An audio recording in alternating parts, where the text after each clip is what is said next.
Photography करो जिंदगी में। अनुज जी बोली दीजिए।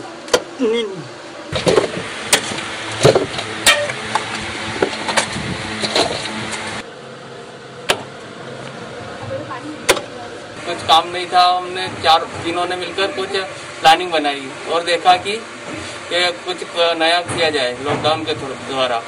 तो हमने और एक दिन बैठे कुछ प्लानिंग बनाई जिसमें कुछ ऐसा लगा हमको कि कुछ नया करें, जैसे कि कुएं खोदने का। तो अभी क्या है कि 5-10 दिन से पानी की थोड़ी समस्या हो रही थी। चमलेश्वर डैम पे जो डिप्टी वगैरह पावर सप्लाई वगैरह जो जल गई थी, उसके द्वारा 10 दिन से हमारे यहाँ नल नहीं आए।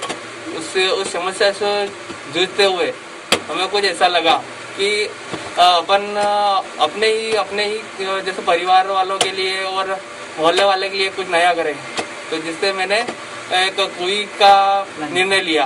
कुएं के निर्णय में आज 2 दिन में हमने 15 फीट, हम तीनों ने मिलकर 15 फीट कुएं खोद दी। उसके द्वारा मेरे को लग रहा है आज नहीं तो कल तक तो इसमें पानी आ ही जाएगा। अभी स्कूल की छुट्टियां चल रही थी लॉकडाउन की वजह से, हम जो इसी कारण हमने सोचा कि क्यों ना हम घर बैठे कुछ कर सके। हमने सोचा कि हम अपने घर वाले, परिवार वालों और आस पड़ोस के लोगों के लिए कुआं खोद दें।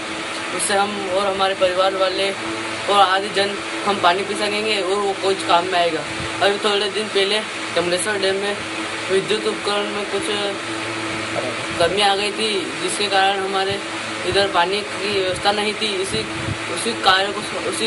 समस्या को सुलझाते हुए हमने कुएं खोद दिया, जिसमें 2 दिन में हमने 15 से 20 फीट खोद दिए।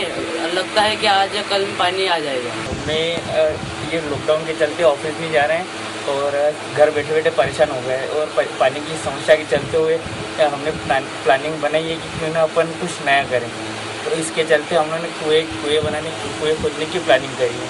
इसके तहत हमने कम से कम 2 दिन में 15 फीट कुएं खोद दी।